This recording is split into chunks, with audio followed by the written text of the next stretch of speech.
Hello, you wonderful people, and welcome to another episode of Not Too Comic Book. This being a show where I talk about TV shows that are adaptations of comic books. For today's episode, I'm going to talk about Your Friendly Neighborhood Spider-Man, Season 1, Episode 3. A lot of really interesting things went down in this episode, so let's break it down. So we're picking up in the aftermath of last episode. Now Peter has to deal with the fact is that Norman knows his secret identity, and the question then becomes like, well, what do you do about it? It's like he's never had to really this is a very precarious situation, because I feel like usually when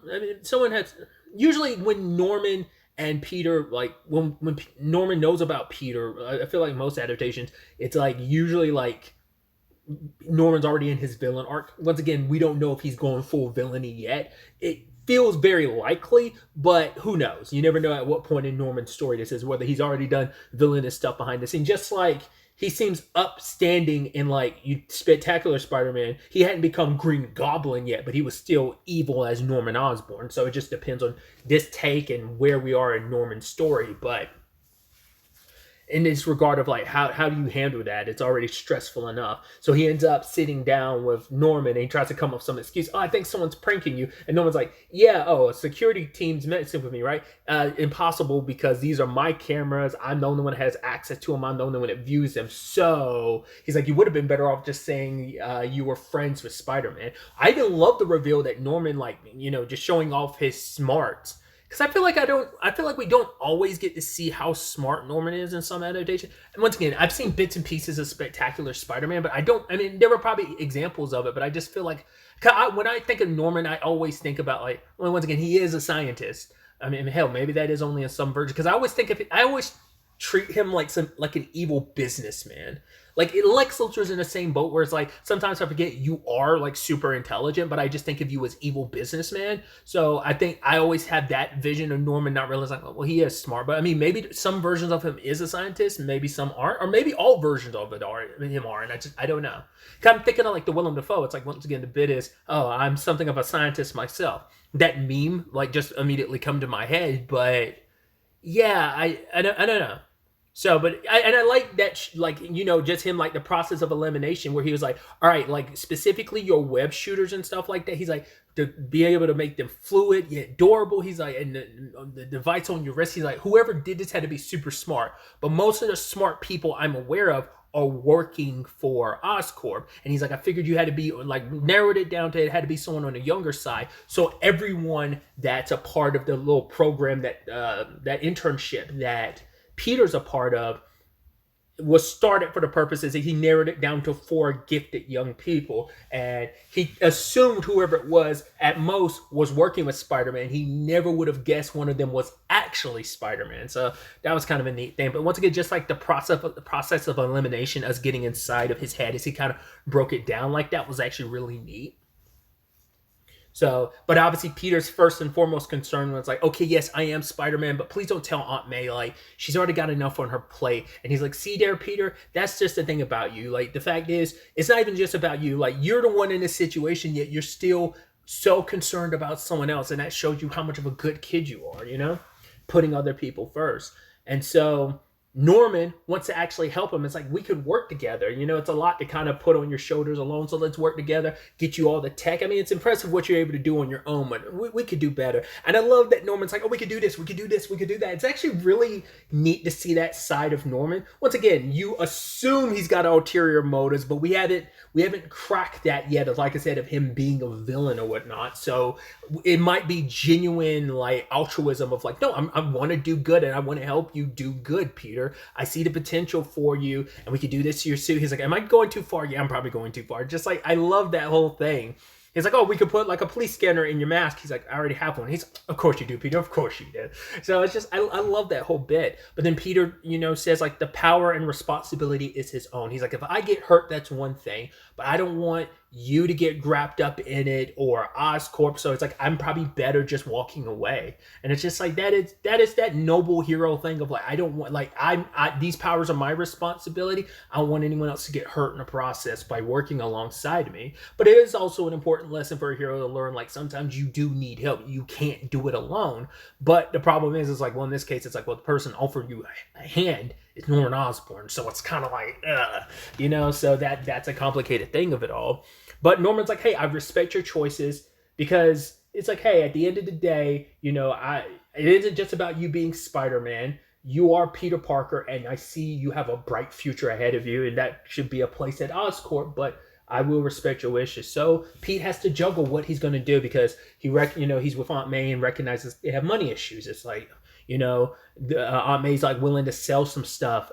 It's like, oh yeah, this sewing machine that you used to sew. What was it you were sewing again? He said, oh yeah, it's something from home economics. Yeah, what's just regular, nothing out of the ordinary. Which I was like, oh, I love bringing that into the fold, because I'm like, I don't know many stories that have ever, once again, I'm not well versed in the comics, but like any adaptation, I'm not aware of any adaptation. There probably has been one that's done it, and I'm just not aware that's ever really touched on like what were you sewing? I'm not sure. Like, I just love that. I think that's pretty neat. Which makes, I'd assume he'd sew his main suit that he's eventually going to get, like the traditional Spider-Man suit he's going to get in this. I'm like, I'd assume he's going to sew that too, not unless that ends up being a little different. I don't know. We'll have to wait to see, but I'd assume it's going to be sewn as well. So might want to keep that sewing machine around, but probably maybe there's going to be other means in which he probably has to sew it by hand. In fact, even more so without a sewing machine, probably has to do like needle and thread by hand. Maybe that's going to be how that goes about, but we'll have to wait to see. But yeah, she's also selling stuff of Ben's, and obviously it's like, even hearing like Peter like, yeah, some of the stuff is Ben's, and she pauses and she's like, well, she's like, it's a little easier than I thought it would, and sometimes it's kind of like thing of you kind of have to let go and just finding that way to move forward, because I'm sure also keeping that's a little tough. It's easier not looking at it, not seeing it, not having to think about it, but also they need the money. And Peter, that's another reason to take the job. But I love that conversation he has with Nico, because Nico's like, if your Aunt May knew you were taking his job because you needed money, and he's like, I know, she'd tell me to quit too. And that's the conundrum of like, right, I feel like I have my personal responsibilities to quit the job, despite the great opportunity, it's a great work I can do, because of the whole Spider-Man and me situation and Norman knowing and wanting to help. I don't want to like just hurt Mr. Osborn or his corporation by like, my superheroism. But then also May needs the money, we need the money. But I also, if May knew why I took this internship, like, she joking was like, oh, yo, get paid. But she wasn't concerned about like, oh, like paid for my sake. It's like, no, get paid for your own sake. This way you can go to school, you're getting your education expanded upon, and you're a part of all this, but you're also getting paid. That way she probably wants him to set money aside from college and stuff like that, and just have some like rainy day funds. It wasn't even for her sake, because puts Pete first and foremost type of situation. So oh, speaking of Nico, we learned she has foster siblings. I guess that's not her. I wonder like where that, because the person she was talking to, she called them by like their name, so that's not her mom. So I guess like maybe it's someone that like looks after her foster siblings or something. I'm curious like how Nico's whole situation works, because once again, my only experience with Nico is in The Runaways, and then that when she had an older sister, she didn't have any foster siblings. So I don't know if that's traditional to the character in the comics, or that's just a change they made for the show. There's it's an adaptation. You can change things all willy-nilly and stuff. But either way, I continue to really love the fact is that we're making this whole like Lonnie and Peter relationship, because it's the equivalency of like a Flash Thompson and Peter being friends, which they can be, because like Flash Thompson for the most part is a douchebag, but there are times throughout his story where he becomes less of a douchebag. Sometimes it's just like, oh, I'm nice to Spider-Man but I hate Peter Parker, but sometimes he's good on both fronts. But yeah, kind of making it like, no, Lonnie's just a good dude from the beginning. He's smart, he's athletic, like he's not your stereotypical jock. And like he's telling Pete like, yo, man, I got you covered. I got to pay you back because like we did great on that, like, as lab partners. Plus you were kind of my lucky charm for us winning. So yeah, I gotta pay you back. But as we see, like Lonnie's like, strapped for cash, sadly. And the others didn't see this. So, and obviously we learned there's stuff he's hiding from Pearl too, because Pearl's never been over to his house. Because she's like, oh, I didn't even know you like like lives so far away from school, because he probably doesn't want her to even know what neighborhood he's from, because it's probably like, obviously it's a very rough side of town, but it's probably like we live in a probably not so like, probably very like low end apartment type of situation. So probably a little bit of embarrassment, and just not like, not wanting to have to answer some of those questions about his home life and stuff like that. Not like there's any issues with his parents or his brother, but just like that they are on the poor end. So I think that's probably where like football is even more important for him, because it's like, if I could get a scholarship, go off to college so my parents don't have to stress about it, I can build a better life for me and my family. I can do this. It's just, and I love that they are hammering this home, and they've made such a point to split so much time between Peter and Lonnie, because it is supposed to be this parallel between people who have similar lives, one with powers, one without, and it is a circumstantial situation of how different your life can be, like when one thing happens to you. Because even Peter himself being like, I don't know why I was given these powers. It could have kind of gone to anyone else. Like, why was I chosen? Why did someone like me get these powers? And that becomes that thing. And I'm sure as the story progresses, eventually he'll learn, like, man, someone like Lonnie's a good guy. He could use these powers to help himself out. Just like I'm, not trying to use my powers to help me out, but I'm trying to help out my family too. There are direct parallels. Like I said, just difference is, well, there's two differences. Peter is white, and Peter is also, got powers, whereas Lonnie is neither of those. Neither white nor doesn't have power. So it creates some, a complicated circumstance. All right, so I think that's such a beautiful parallel, especially as the episode goes on, where Peter's kind of making a deal with the devil at the same time Lonnie's making a deal with the devil. That whole situation with Lonnie's situation sucked. I didn't know what to expect when he was like rushing home, but it turns out his brother got hooked up with a gang. I don't know. At first, I was thinking like he might have had altruistic reasons, like, he linked up with this gang because he knew his family was having financial struggles, and that's what it's about. But it seems like it's like, no, he just got roped into the wrong crowd, and he's thinking it's fun and stuff. It's like, these are my friends. Like, maybe Dre doesn't have a lot of friends, and it's like, these are older people being like, you're cool, kid, hang with us, not recognizing the larger, you're young and dumb, and you're not and very impressionable, so you're kind of going with the flow of things. And Lonnie had to track down his brother, was like, let's get out of here, like, you got mom worried and stressed. And Dre doesn't think much of it. He's like, okay, fine, damn, leave me alone. And they about to leave, but then Big Donovan shows up, and it's like, you're not just gonna take one of our crew. He came to me willingly. He's one of our brothers now rather than being yours. And so Lonnie takes his brother's place. It's like, fine, you don't need my brother in the way. He's already been popped by the cops once, so they're going to have an eye on him, so he's no use to you. Take me instead. And Dre walks away pissed, but I'm like, I think for him, it's like, this was supposed to be my thing, and you kind of took it from me. But even he was like, no, I'm not leaving without my brother. And I don't know that's the thing of like, I don't know if Dre's looking at this like, you took this thing away from me, it was mine, which is like, no, you idiot. Or whether he is feeling upset because he's like, I don't need you to kind of stay behind to fight my battles. It's like, he kind of did. Like, that would have gotten extremely nasty. Because I figured they know who Lonnie is. They know he's a big time footballer. He's like, I even made some bets on the Ravens, so like I'm kind of winning some cash because of you. I thought this was, it still could be, but I could see this being kind of like, Marvel Universe, like a Matt's dad situation of like, I want you to take the fall type of situation. I figured that was kind of where that was going to go. Still could go in that direction, but like, this is going to set Lonnie down that path. And it's just, once again, circumstances lead you to go down that route. Everyone's got, like, Lonnie, like, if it wasn't just the money struggles, it's also like he was forced into this gang situation. That's just the sad reality of it. It's just like, right, guy's got a bright future. That kind of doesn't mean anything when like life and circumstances, and just like, you try to make the best out of the shitty circumstances, the shitty cards you've been dealt in life. You try to make the most of, you try to do right. And just like, sometimes you just take the wrong step, just trying to make your way through life. And that's where just everything falls apart. And you're just like, man, that's really sad in the grand scheme of things. On the flip side of this, we have Peter, dealing with two new villains this episode. It's a couple, kind of a Bonnie and Clyde, that being James and Maria, who made some deal with someone, and they ended up getting some tech in the process.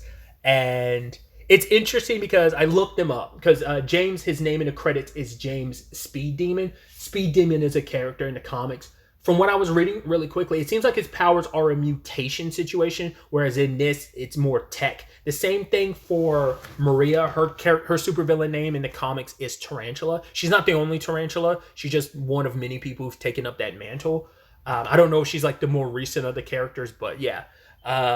But yeah, her stuff is like tech based as well. But I don't know if that's how that works. It might. I think it's just weapon based in general in the comics. I don't know if there's like a mutation, but like apparently, and they kind of showcase it a little too. Like she is a good fighter because apparently, like she's a good marksman and a martial artist.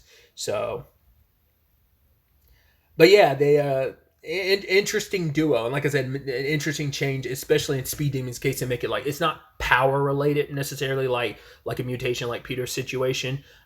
It's a tech situation. So he's a speedster. She has like these blades on her hands, and so Pete's trying to deal with both of them, but it's like dealing with a speedster. It's like they're you are one person against two, so it is a lot, and his webs are not able to hit. She's able to tear through his webs because he's like, oh, you're not going to be able to. Oh no, she just sliced through that. Holy crap. Okay, that did not work the way I thought it would. So I love the whole like time out. Okay, time in aspect of it. Also accidentally webbing that guy to like the wall because you're just like splatting your web everywhere. I'm surprised we also haven't come into the like very Spider-Man issue of running out of web. I can't remember. It's been a little while since I've rewatched. I don't think I've rewatched Far From Home. I think I've only seen it once. I've definitely seen Homecoming at least twice, but that was a couple years ago, the last time I rewatched it. I feel like I don't distinctly remember Peter running out of webs. He probably did in Homecoming, and I'm just not remembering. Maybe the later ones too, and I just don't remember. But like, I distinctly remember that being a massive issue, specifically in the 90s, where like Peter would constantly run into situations where, because his webbing isn't unlimited. So the fact is that didn't come up this episode, I thought was interesting. I would have expected that too, but it's got to come up eventually. Not unless they've kind of like ixnayed that. But that's obviously that's to me like a key part of Spider-Man 2 of just like having to always deal with the fact is like, oh, you have this limited source of like, yeah, you use it kind of willy-nilly sometimes, but you have to be a little more sparing with it. I'm curious to see if that's going to be a part of this story or not. It's just going to be like a thing of, he's perpetually making more and more webs, so doesn't have to really worry about it, or it just hasn't come up yet. Because I don't think that came up last episode or anything, like against his fight with Butane. I don't think it did.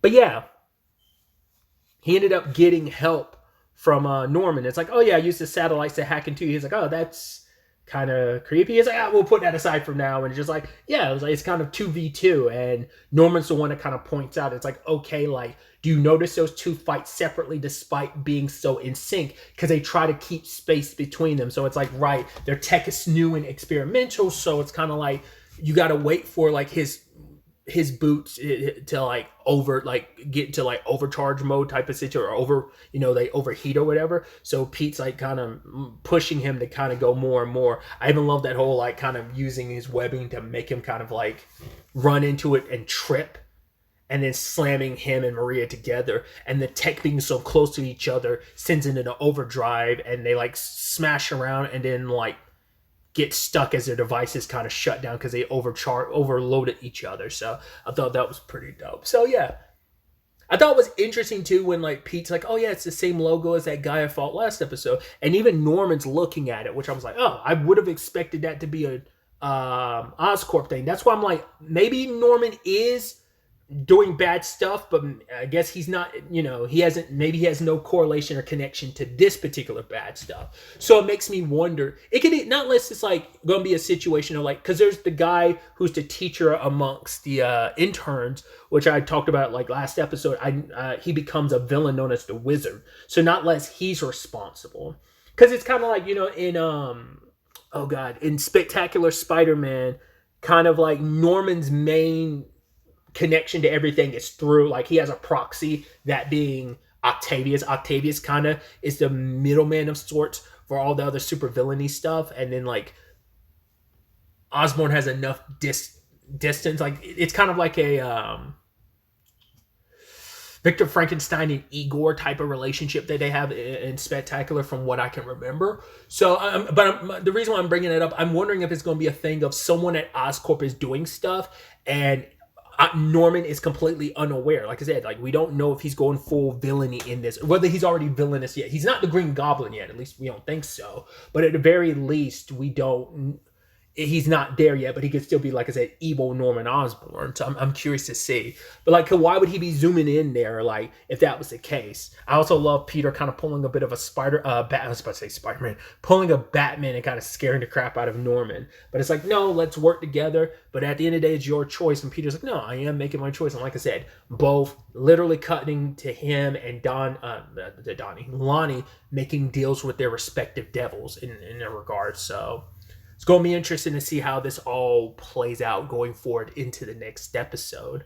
I am legitimately curious then who is it not listed is, because I do believe, might be a spoiler, but I think Octavius is in this. So not unless he's already Dr. Octopus in this continuity and he's behind all this. Whoever it is a tech person, considering that trash can that dropped off like Maria and James stuff. Which, speaking of James really quick, I forgot to talk about this. Apparently that character is like a super smart chemist, and I guess that's why they kind of made the character dumb, just to be kind of like, oh, he's actually kind of nothing like his, in some capacity, he's nothing like his comic counterpart, because he's not smart, and also his powers are tech-based instead of mutation-based. So I wanted to kind of, I meant to bring that up earlier, but I wanted to make sure I included that, so.